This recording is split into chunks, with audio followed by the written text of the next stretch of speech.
Morning, sir. How are you? Good, guys. Good morning. How are you doing? Very good. How was your homecoming weekend? Oh, it's still going, I guess. We got some freshman and JV games this morning, so it's been good. Now, are you making the appearances there? Are you going out and you checking these guys out as well? Yeah, I started the morning off in Edinburgh, and then I'm over in Sherryland right now at Pioneer. And what are you seeing from your younger SaberCats? They're doing well. They're just trying to continue to get better and continue to work the process. So at every level, we're trying to take it 1 week at a time and to try to improve as a program. I know that we've spoken before, and we asked your participation in the feeder schools, and you say that occasionally you'll send you'll go by or you'll send the coach down. When you've got varsity that's your pride, shall we say, in Cats terms, that's your pride of Cats. But the JV and the sub varsity, do you get a hands-on approach with them as well? Oh yeah, definitely. There's no question. We have the opportunity in ECIC to be afforded some the time to be able to work with those guys. So as much as we can spend with our lower levels, we try to. So those guys understand the importance of them being in our program. Coach, let me ask you: on Thursday night when you took on you played Sherryland Pioneer, it was. I don't know if it was a rough start for you guys, but it seems as if the first half the SaberCats are getting a feel for the other team, and the second half is when you open it up. Is that an accurate description of your team? Yes, I think we started slow. Our defense, played well, but offensively we squandered some opportunities in the first half. Some of our downfall was self-inflicted. I'm not going to take anything away from Sherryland Pioneer. They did a great job, but we had way too many penalties on the offensive side in the first half that stalled some drives, and then we turned the football over as well down in the red zone. Was there 30 called penalties? I believe so. That wasn't a good day at Vela for you guys. No, sir. How do you keep the guys from repeating those, shall we say? Well, we need to make sure that our focus level is where it is, and we talk to our guys about the standard being their best effort. And we just got to play cleaner in every phase of the game, and we did for the most part, except on offense. So we came out in the second half and eliminated some penalties, and then started moving a little faster tempo, and all three phases played well in the second half. So were the penalties maybe a result of kind of under-anticipating Pioneer? Excuse me? Were the penalties, were they frustration from maybe a tougher Pioneer team than you expected?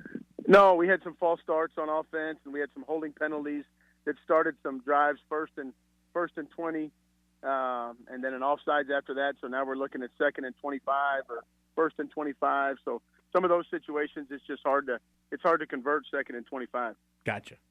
Coach, how good is your running back, Robert Guerra?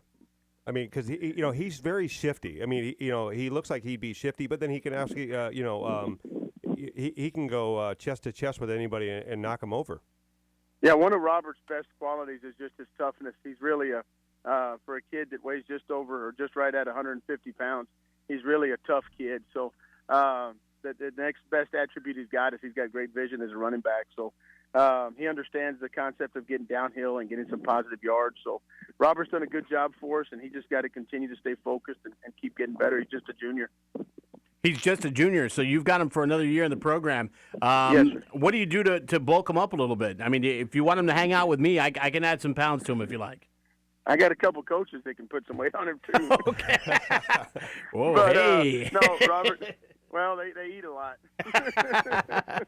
So if he hangs around the coach's office, he may gain a little weight. But, no, Robert's done a great job, and he's just going to continue to work. And I think physically he's going to hit a maturity spurt where he'll continue to put some more weight on. Now, you've got guys like Arguelles, Davila, Reina.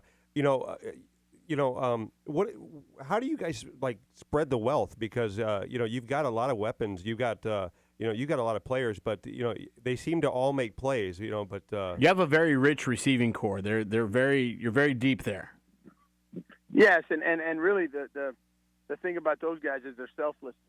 They understand it's not about them; it's about the team, and we've they understand team first, having a team first attitude and what it can do for us, and what selfishness can do to hurt us. So those guys understand that any given week, based off what the defense does, it can provide an opportunity for them to have a big game, and they've sort of taken it in stride. And the best thing is they understand that if they're not going to block, their opportunity to get the football isn't going to be as high either. So I think our wide receiver coach talks to them about no block, no rock. So those guys do a great job blocking for us, and that's what's really helped our run game is our perimeter run blocking.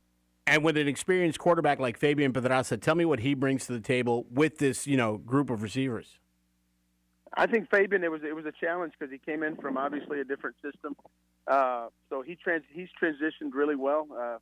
It's been a work in progress, but every week he's continued to get better, and I think he's getting more comfortable with what we do offensively, and the trust level from coach to player is going up. So he just has to continue to improve and make good decisions. He's done a great job of taking care of the football to this point and managing the football game for us.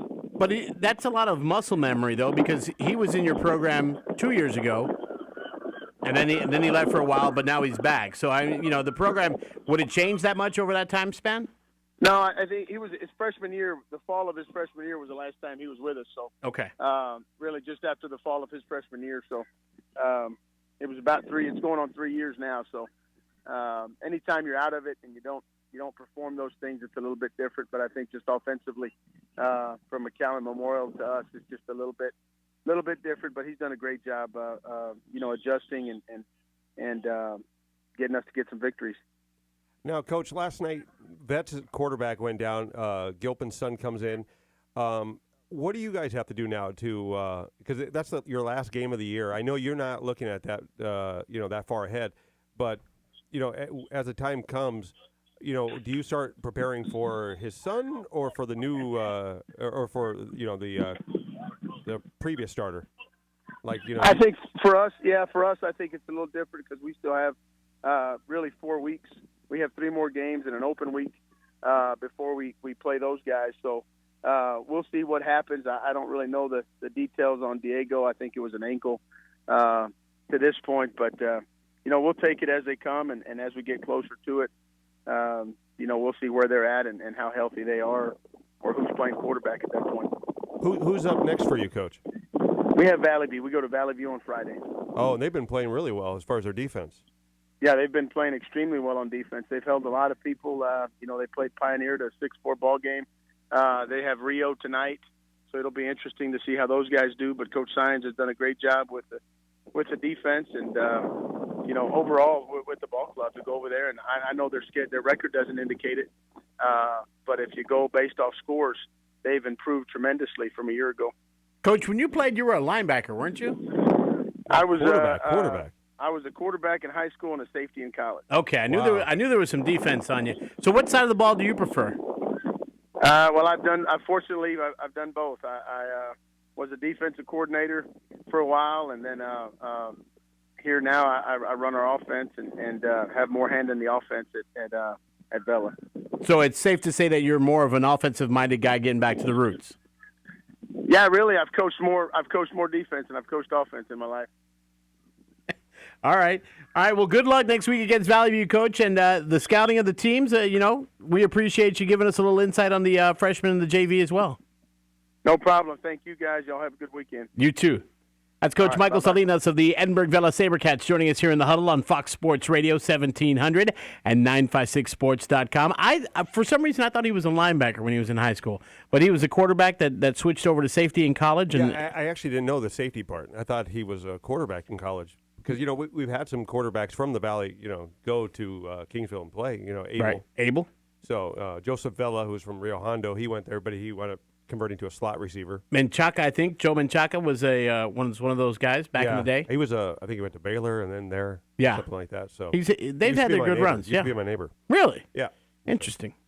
So the first time that we spoke to Coach Salinas, it was at UIL realignment there, and he had just been hired, I think, before the season. Yeah. And realignment was the first opportunity we had to talk to him, and we literally had to ask, "You're the coach, right? You're the Vela coach."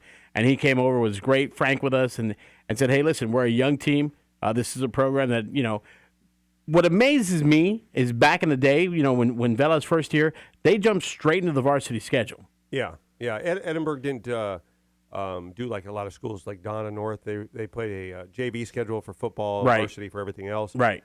They kind of just threw them in there and said, "Let's go. Take your lumps. Yeah. Get in there."